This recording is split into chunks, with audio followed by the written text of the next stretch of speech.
출애굽기 8장 16절에서 19절 말씀 우리 다 찾으신 줄로 알고 16절에서 19절까지 말씀 저와 여러분들이 한 절씩 한 절씩 교독하고 마지막 19절 다 같이 읽겠습니다.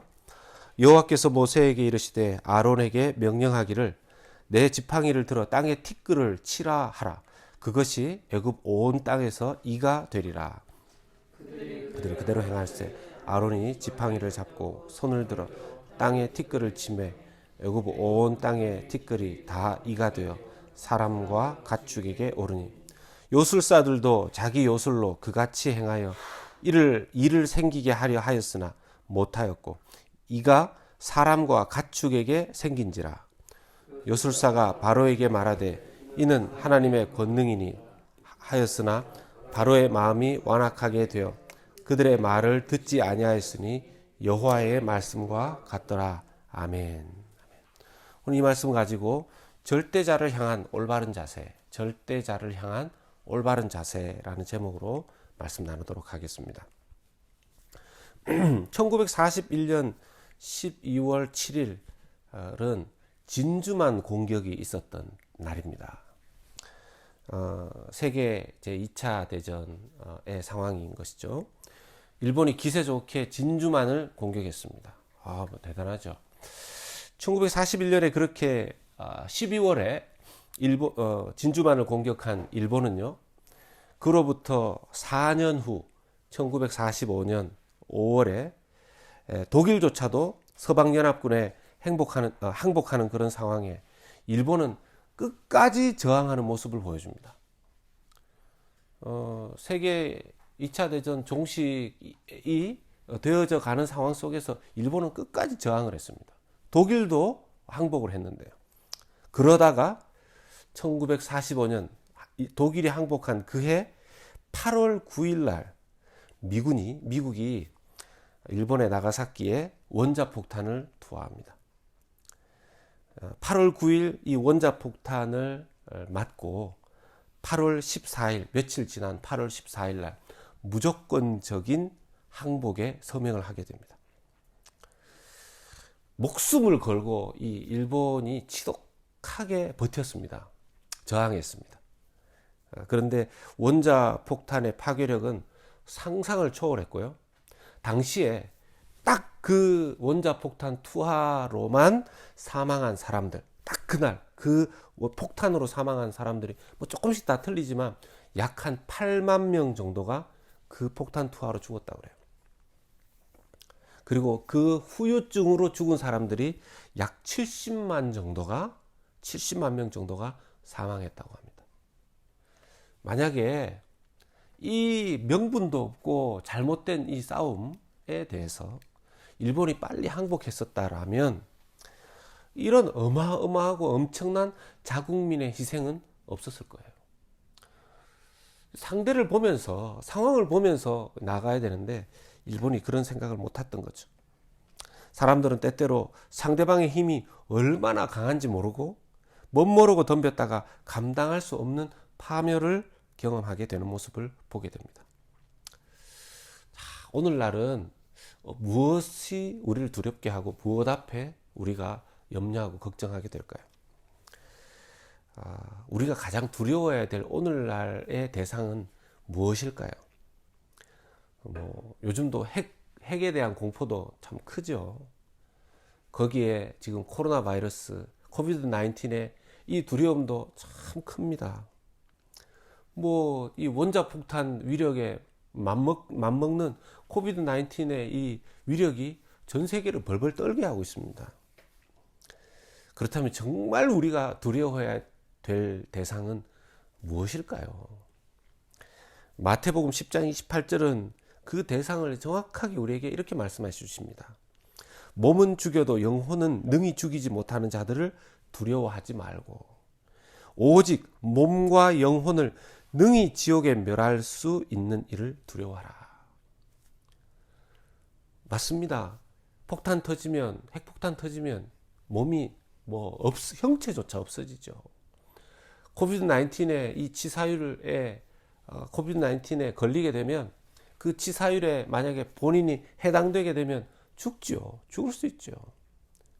예, 그 두려움을 우리가 무시하자는 게 아니라 정말 엄청난 그 두려움은 정말 제대로 두려워해야 될 것은 몸만 이 땅에서 우리 언젠간 죽지 않습니까? 병드는 거, 예, 참 가슴 아픈 일입니다. 우리의 정말 가족이 또 우리 자신이 나이 들어가고 또 어떤 병에 걸리고 죽음의 위기를 경험하는 것 가슴 아프고 슬픈 일이기도 합니다. 그런데요, 우리가 정말로 더 슬퍼하고 두려워해야 될 것은 영혼마저 죽는, 여기서 영혼이 죽는다는 의미는 지옥에 들어가는 것을 의미하는 것이죠. 그렇게 하실 수 있는 대상, 그것을 결정하실 수 있는 그 대상을 두려워해야 된다는 것입니다. 전 세계적으로 지금 코로나 바이러스로 인해 죽은 사망자가 어제자로 56만 7,600명을 넘어가고 있어요. 거의 뭐 지금 핵폭탄 터진 후유증에 맞먹는 정도로 되어가고 있죠. 미국만 해도 어제자로 13만 7천여 명이 죽었습니다. 이 정도 숫자라면요, 또 지금의 이 추세라면 전 세계는 코로나 이전과 코로나 이후로 분명하게 바뀌게 될 겁니다. 여러분, 세계 제1차 대전, 세계 제2차 대전의 전과 후가 세계의 양상이 달라졌어요. 대한민국만 하더라도 6.25 이전과 6.25 이후로 완전히 달라지게 되지 않습니까? 이건 우리가 부인할래야 부인할 수 없는 것이죠. 코로나 이후의 시대는요, 달라지게 될 것입니다. 우리 인간은 사람들 만남을 통해서 그 자기의 삶의 기쁨과 희노애락을 경험하게끔 하나님께서 DNA를 그렇게 우리 가운데 허락하셨어요. 우리의 DNA는 그렇습니다. 가족을 형성하고자 하는 자연스러운 욕구가 우리에게 있는 것이죠. 사람을 만났을 때, 여러분, 누군가 처음부터 나는 혼자 사는 게 무조건 좋아, 나는 아무 사람도 필요 없어, 그게 오히려 비정상적이고요. 누구라도 누구를 그리워하고 만나고 싶고, 이게 정상입니다. 이것이 정상인 이유는 하나님이 우리의 DNA를 그렇게 만드셨어요, 창조 때에. 그런데 컨택트를 통해서 살아가게끔 만드신 하나님의 이 환경이 오늘날 이 코로나 바이러스 때문에 언컨택트, 한국에는 이것을, 한국은 뭐든지 말을 잘 줄이더라고요. 언컨택트를 영어에도 없는 언택트라는 말로 쓰더라고요. 컨택트의 시대가 언택트의 시대가 됐다, 이렇게 얘기를 해요. 언컨택트, 대면하면서 이야기했던 사회. 여러분, 전화를 통해서 온라인으로, 이게 뭔가 아직까지 우리가 익숙하지가 않습니다. 그런데 지금은요, 사람을 만나는 것을 조심해야 되는 시대가 됐죠. 대면하면서 살아왔던 시대가 비대면의 시대에 들어가게 된 겁니다. 이 학교도 전에는 어쨌든 일어나서 잠자고 있는 애들 깨워가지고 학교 가라, 밤 억지로 먹여가지고 너 학교 가야 된다, 공부해야 된다, 이랬던 시대였는데 오늘날 뭡니까? 알아서 온라인 켜놓고 공부하면 되는 그런 시대에 됐어요. 졸업도 온라인을 보고 해요. 어제 보니까 결혼식도 이제 온라인으로 하는 거예요. 몇 명 안 되는 이 가족들만 거기 현장에 있고요. 나머지 사람들은 온라인으로 거기서 보면서 하는 겁니다. 예배도 온라인으로 이제 하지 않습니까? 그러니까 점점, 그래서 사람들은요, 이 코비드 19이 터져서 처음에는 가족들끼리 함께 있게 되고, 또 뭐 온라인으로 예배도 드리고, 그러니까 생각보다 편하네, 편하다, 긍정적으로 막 생각했습니다. 가족들이 회복되고, 또 온라인으로 예배를 드리니까 좀 편리하기도 하고, 이게 좋아했습니다. 시간이 지나면서 어떤 일들을 경험하냐면요, 이게 시간이 점점 길어지면서 영혼이 녹아지는 현상, 영혼이 메말라지는 현상, 이런 현상들이 발생하는 겁니다. 왜요? 하나님은 우리의 DNA를 대면하면서 무엇인가를 함께 해나가는 것으로 만드셨기 때문입니다. 하나님께서는요, 모여서 무엇인가를 하도록 하나님께서 우리를 디자인하셨어요. 디자인하셨습니다. 그래서 성경 히브리서에서도 보면요, 그날이 가까움을 볼수록 모이기를 패하는 자들의 어떤 습관과 같이 하지 말고, 여러분, 우리가 어쩔 수 없는 상황이라 온라인으로 예배 드릴 수도 있고 교회 잘 못 나올 수도 있습니다. 근데 그 히브리서의 말씀에 의하면 뭡니까? 우리가 모이기 어려울 수 있는 상황이 될 수는 있지만 모이기를 패하는 어떤 사람들의 습관과 같이 하지 말고 그게 습관이 되면 안 된다는 겁니다. 온라인으로 예배 드릴 수는 있지만 이게 편하구나. 이게 습관이 돼서는 안 된다는 거예요. 사람을 안 만나는 것이 습관이 되어서는 안 된다는 겁니다. 앞으로 모든 것이 다 바뀌게 되더라도 한 가지는 계속해서 살아남게 될 것입니다. 뭡니까? 모여서 예배하는 이 예배는 살아남게 될 줄 믿습니다. 왜요? 사람들이 다 서로를 그리워하지만 다 서로를 이렇게 밀어내고 피합니다. 자기의 건강을 위해서 만나지 맙시다. 심지어 가족마저도 뭐 이렇게 그러려고 할 때가 있어요. 그런데요, 놀랍게도 예배만은 모이고 싶은 거예요. 내가 건강이 허락하는 한 믿음으로 이렇게 좀 뭐 큰 공간 안에 뚝뚝 떨어져 앉더라도 자꾸 만나고 싶은 거예요.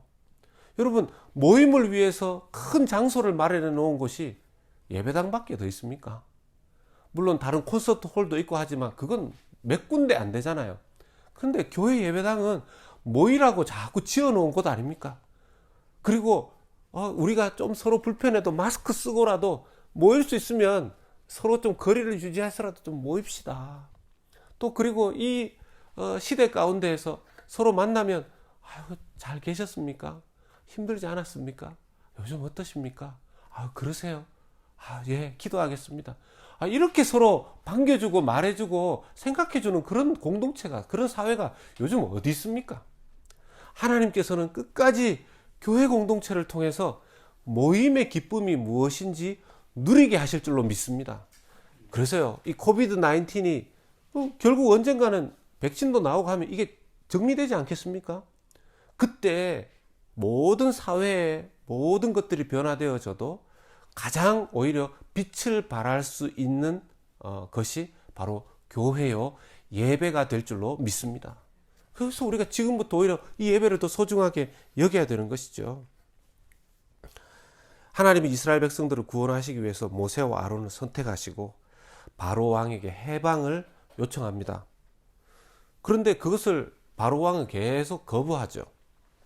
첫 번째는 이제 그때마다 하나님께서 재앙을 주시고 심판하시는데요. 첫 번째 재앙이 물이 피가 되는 것이었고요. 두 번째 재앙이 개구리들이 올라오는 것이었습니다. 이 두 가지 다 이집트가 신봉하는 우상들이었어요. 자신들의 우상에게 피해를 입은 것입니다. 오늘은 그 세 번째 재앙이자 심판입니다. 이 세 번째 심판은요, 이 재앙은 경고하지 않았습니다. 경고조차 하지 않습니다. 그 전에는 경고를 좀 해요. 당신이 이렇게 하지 않으면 이런 재앙이 있을 것이다. 근데 오늘은 경고조차 하지 않는 본문입니다. 아마 그 두 번째 재앙, 심판을 내릴 때 이 바로 왕이 이거 개구리 좀 거두어 달라. 그러면 내가 너희들을 해방시키겠다.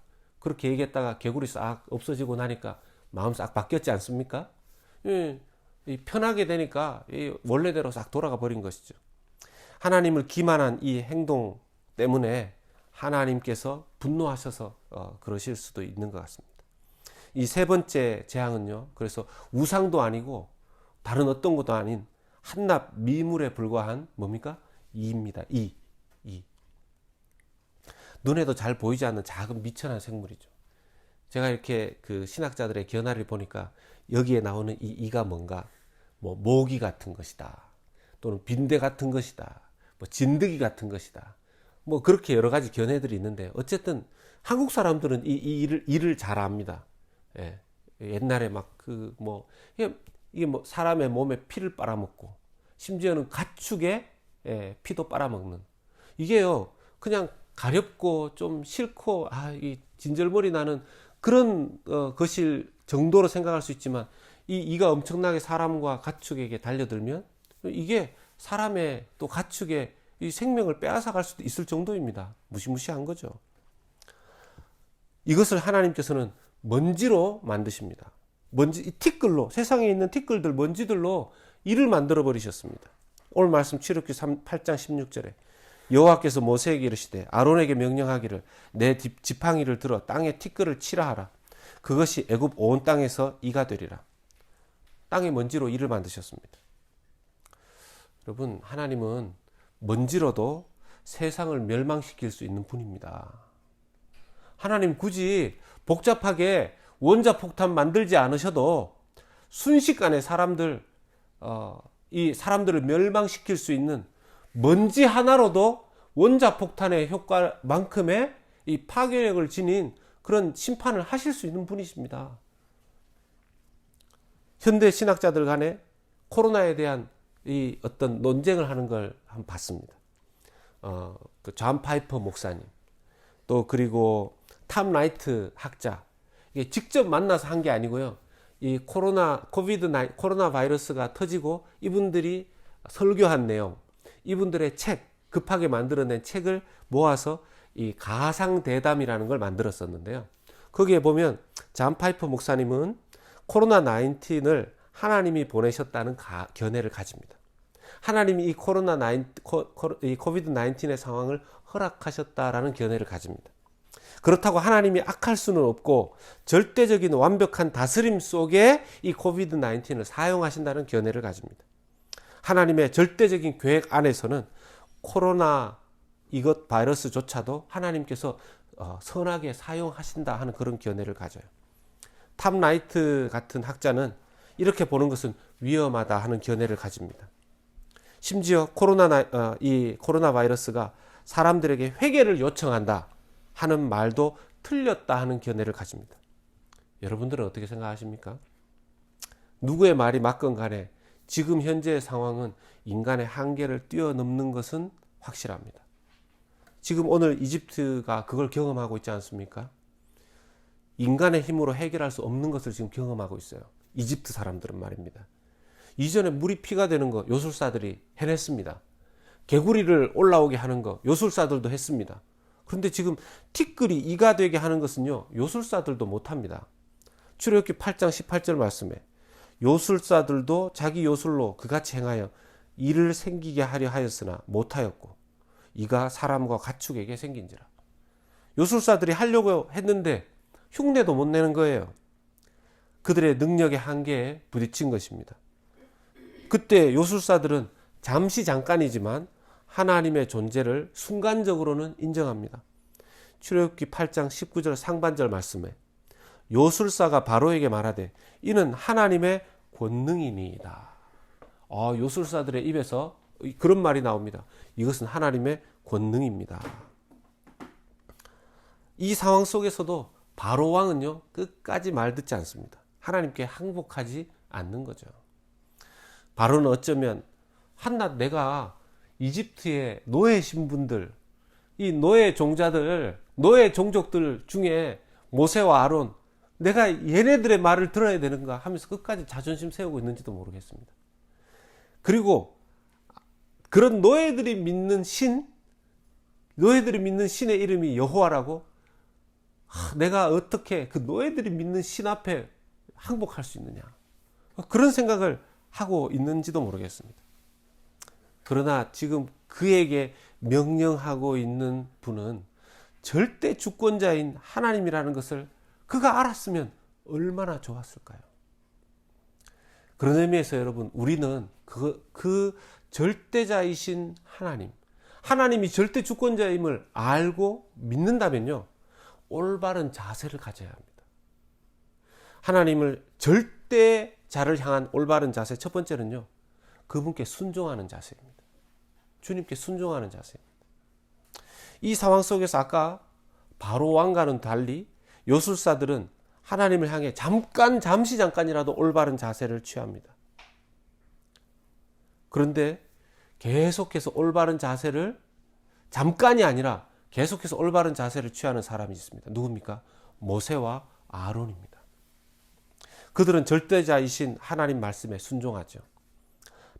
출애굽기 8장 16절 상반절에 여호와께서 모세에게 이르시되, 그러니까 8장 17절 상반절에 그대로 행할세. 하나님이 말씀하시면 그대로 행하였습니다.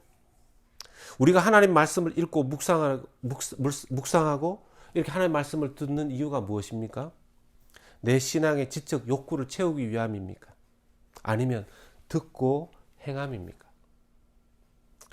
지금 이 팬데믹 상황이 길어지면서 생기는 양상에 대해서 말했습니다. 처음에는 사람들이 가정에 있는 시간이 좋다 했지만, 집에서 일하는 것도 좋다 했지만, 심지어 집에서 예배하는 것도 좋다 했습니다. 근데 우리의 행동 에너지가 점점 축소되는 거예요. 사람이, 저희 어머니가 자주 쓰시던 말로는 사람이 까부러진다 이렇게 표현도 하시더라고요. 자꾸 이렇게 무기력해지는 거죠. 무기력해짐을 느낍니다. 아까도 말씀드렸지만 이것이 자칫 잘못하면 우리의 습관이 될 수도 있는 거죠. 혼자 있는 것이 얼마나 힘든 것인지 시간이 지나면 경험하게 됩니다. 홀로 있을 때, 사람이 내 곁에 있을 때의 에너지와 다른 홀로 있을 때예요. 안 좋은 것이 우리에게 오기도 합니다. 여러 가지 부정적인 생각들. 여러분, 예수님 혼자 있을 때 마귀가 와서 시험하지 않았습니까? 다윗이 혼자 있을 때 그가 범죄하지 않았습니까? 여러분, 우리가 혼자 있을 때 참 조심해야 되는데요. 혼자 있을 때 그 시간을 하나님 앞에서 정말 잘 보낼 수 있는 영성을 가지고 있는 사람은 그리 많지 않습니다. 그래서 자꾸만 나와야 되는 것이죠. 예배 자리로 나와야 되는 것이고요. 온라인이라도 예배 드리기 위해서 그 자리 앞에 나와야 되는 것입니다. 여러분, 우리가 일하는 습관 만들기 위해서 얼마나 노력했는데요. 놀면요, 일하기 싫습니다. 놀면 일하기 싫어요. 모이는 습관을 만들기 위해서 우리가 얼마나 애를 썼는데요. 여러분, 교회 공동체가 형성되는데 얼마나 시간이 걸리는 줄 아십니까? 가족이 형성되는데도 그렇지 않습니까? 우리가 어떤 공동체를 만드는데, 팀을 만드는데 얼마나 시간이 걸리는, 그 습관화 되는 데까지 걸리는 시간. 섬기는 것도 마찬가지죠. 누구한테 봉사하는 것도 습관입니다. 하루아침에 되지 않습니까? 되지 않지 않습니까? 그런 습관을 만드는데 얼마나 오래 걸렸는데요. 이렇게 사람을 다 따로따로 분리시켜 놔버리면 이 습관 자체가 무너져 버리는 거죠. 제가 집에서 사역을 하고 새벽 기도가 없으니까 제가 하는 수 없이 아침 말씀 묵상을 이렇게 해서 SNS에 올립니다. 새벽 기도 때는요, 그냥 그 자리에서 설교하고 나면 메시지나 이런 것들 특별히 녹음하거나 뭐 글로 이렇게 하지 않기 때문에 전하고 끝나는데, 지금은 제가 이렇게 글을 보내고 녹음을 하면 계속해서 기록에 남기 때문에 신경이 더 쓰이는 거예요. 그런데요, 때때로 아무도 없는데 혼자서 말씀 묵상하고 하는데 너무 힘이 드는 겁니다. 지난주 중에는요, 한 번은 저녁에 이제 다음날 아침에 올릴 말씀 묵상을 하는데 집중이 안 되는 거예요. 집중이. 이렇게 보면 말씀 붙잡고 그냥 멍하니, 멍 때린다 그러죠. 예. 사람이 이렇게 모닥불 같은 거 피워놓고 이렇게 바라보는 것을, 불을 바라보면 멍 때리는 것을 불멍이라 그런대요. 불멍. 예. 근데 저는 그날 성경을 바라보면서, 말씀을 바라보면서 멍 때리고 있는 거예요. 불멍처럼. 그러다가, 묵상해야지. 근데 또 이렇게 멍해지. 그날 제가 새벽 4시까지 그러고 있었는 거예요. 근데 새벽 4시가 되니까 잠이 오는 겁니다. 막 새벽 4시에 잤다가는 언제 일어날지 모르니까 깨어서 계속 말씀을 이제 정리해 놓고 비몽사몽간에 자리 그냥 지키는 겁니다. 시간이 되었을 때 또 제가 생각해 보니까 카톡에 그 시간도 아닌데 너무 빨리 내가 자야 되겠다 싶어서 제가 말씀 묵상 정리했는 그 3시에, 새벽 2시에 3시에 올리면 카톡에 소리 만들어 놓으신 분들도 계시거든요. 그럼 카톡 자다가 보면, 여러분, 사람이 말씀 보고 짜증나면 되겠습니까? 그런 제 자신을 보면서요, 참 힘들다. 근데 여러분, 더 주의해야 되는 게 뭐냐면요, 말씀을 묵상하는 것보다 더 중요한 건 반드시 말씀은 순종하려는 자세로 접근해야 된다는 겁니다. 순종하려는 자세로. 지난주에 우리가 영적으로 살아나려면 영혼을 살리는 불편함을 좀 지불해야 됩니다 그랬어요. 그러니까 제가 몇몇 분들을 좀 만나면서 뭐 한 주간, 이번 한 주간은 내 영혼에 집중하기 위해서 좀 불편하게 살자. 그러려고 하시는 분들이 계시더라고요. 제가 한 형제를 만났는데, 온라인 줌으로 예배 드렸는데, 와이프가 자기한테 그러더래요. 당신 영적으로 너무 게을러진 거 아니냐고. 그래서, 좀 이제 당신의 은사를 사용해서 봉사하고 섬겨야 되지 않겠냐. 전화 왔더라고요. 목사님, 아내가 그런 얘기를 했어요. 그래서, 할렐루야. 제가 말씀을 제대로 들었군요. 좋은 아내를 두셨군요. 그렇게 얘기했었습니다. 여러분, 어떻게 우리가 흐트러진 자세를 바로 세울 수 있겠습니까?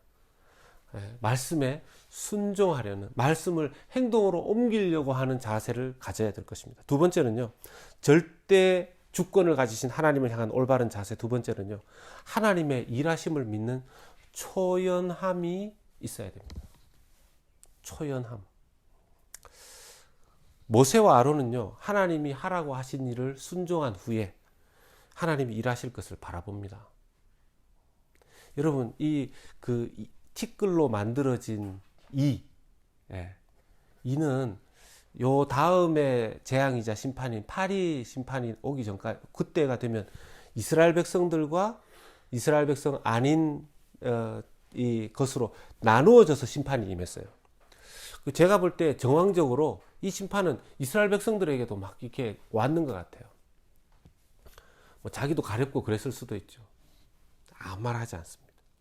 아무 말 하지 않습니다. 하나님, 왜 이렇게 시간 끄십니까? 그렇게 반응하지 않습니다. 하나님, 모세와 아론이 하나님, 한 방에 그냥, 바로 저거 그냥 한 방에 좀 날리십시오. 절대자이신 하나님, 전지전능하신 하나님, 바로 이거 봐주십니까? 이집트 땅, 이거 그냥 봐주지 말고 그냥 한 방에 원자폭탄 떨어뜨려서 그냥 해결하시듯이 그렇게 항복 받아냅시다. 그렇게 나오지 않습니다. 초연합니다. 영어로요, 집착을 어태치먼트라고 하고, 영어로 이 초연함을 디태치먼트라고 합니다. 여러분 아시다시피 어태치먼트는 어떤 것에 딱 붙어 있는 것이고, 디태치먼트는 좀 이렇게 분리되어 있는 것을 의미하죠. 초연이라는 것은 그 상황과 문제에 대해서 한 발자국 뒤로 물러나서 그 상황을 바라보는 것입니다. 어떤 사전에는 이렇게 얘기합니다. 초연함이란 팍팍한 현실에 아랑곳하지 않은 의젓함입니다. 겉으로가 아니라 이것은 절대자이신 하나님을 향한 믿음이 있을 때 가능한 자세입니다. 여러분, 이런 상황 속에서 우리의 믿음이 나타나게 돼 있어요. 이런 상황 속에서 우리가 무엇을 붙잡아야 되는지를 알 수 있습니다. 초연함이 아니면 뭡니까? 이 문제 때문에 일어나는 문제와 함께 자기가 어태치먼트, 집착 딱 붙어 있기 때문에 이 문제와 함께 그냥 들썩날썩합니다. 코비드-19의 위험 지수가 올라가면 자기도 막 어쩔 줄을 몰라하고, 코비드-19 지수가 그래프가 떨어지면 은혜 받았다. 그렇게 될지도 모릅니다. 초연함이 아닌 것이죠. 여러분, 군대에서는요, 사격장에서 군대에서 뛰면 혼납니다. 왜요? 불안한 긴장 상태를 만들면 안 된다는 것이죠. 수영장에서 뛰어도 안 됩니다. 넘어져서 자기가 다치기 때문입니다. 코비드-19의 상황 속에서요, 우리가 믿음이 있다면 너무 오르락내리락 그 숫자에 집착하는 것도 우리가 물론 그걸 무시하자는 게 아니고요. 이 긴장된 상황을 우리가 바라봐야 되지만 조금 초연하게 한 발자국 떨어져서 이 상황을 하나님의 눈으로 바라볼 필요가 있습니다. 절대자이신 하나님을 믿는다면 이 초연함이 필요하죠. 하나님께서 이 코비드-19의 상황을 정확하고 완벽하게 컨트롤 하실 줄로 믿으시기를 축복합니다. 이것을 하나님 정확하게 매니지먼트 하실 것입니다. 예수님께서는요, 제자들이 뭔가 급하게 닥달할 때마다 이렇게 말씀하셨죠.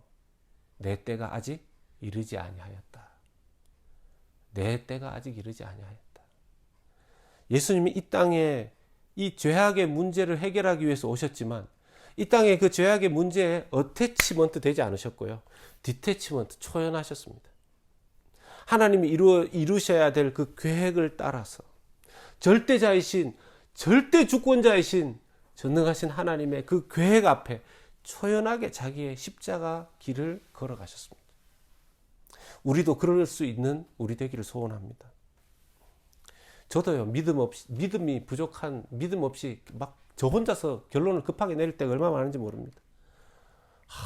제 아내가 저를 알죠. 제 아내한테, 다른 사람한테는 말 안 합니다. 창피해서.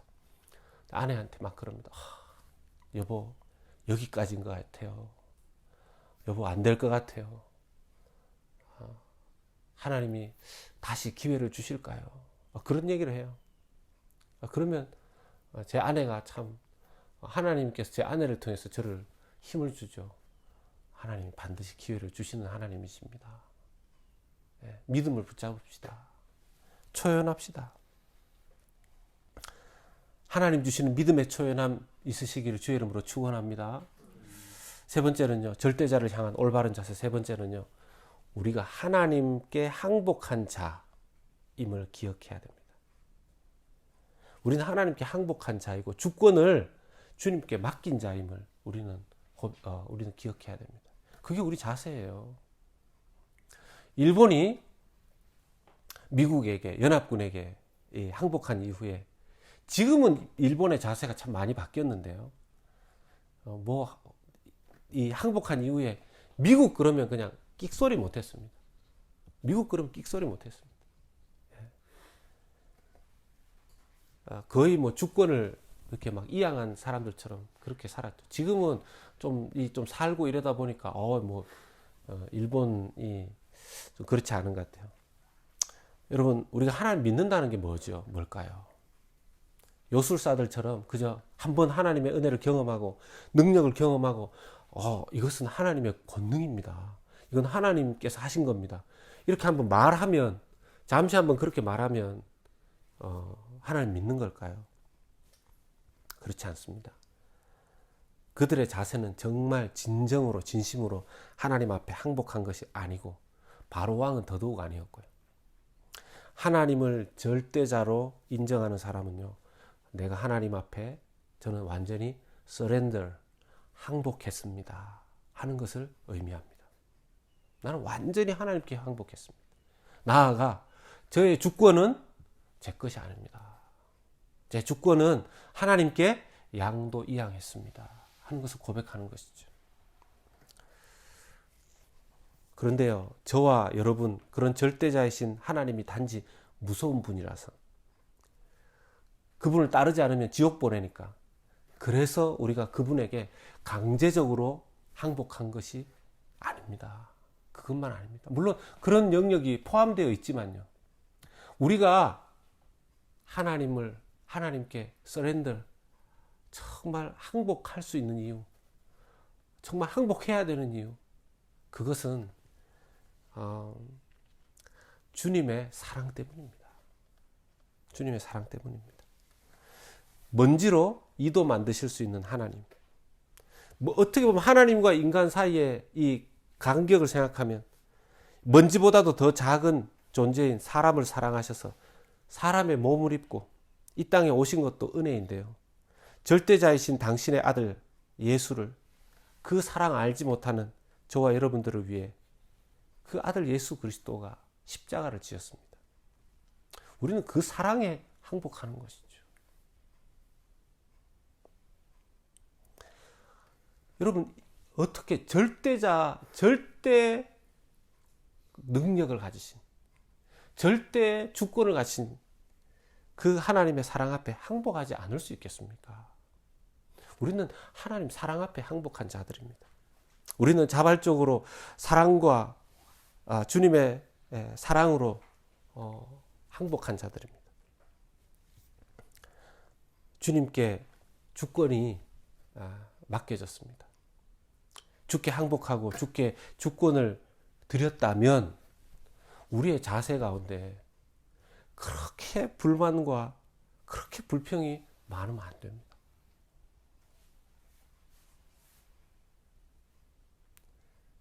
참 보면요, 우리가 하나님 앞에 우리의 중심이 바른 자세를 가지고 있는 거예요. 우리의 불만, 불평, 분노, 우리의 바른 자세가 아닙니다. 주권을 주님께 이양했다면 말이죠. 정말 사랑에 항복한 자로서의 감사함이 내게 있는가? 사랑에 항복한 자로서의 기쁨이 내게 있는가? 돌아보아야 할 것입니다. 이번 한 주간 이 흐트러진 우리의 자세를 바로하기를 원합니다. 이번 한 주간 우리를 사랑하신 절대자 앞에 우리의 영혼의 자세를 순간순간 바르게 세우는 귀한 성도님들 되시기를 소원합니다.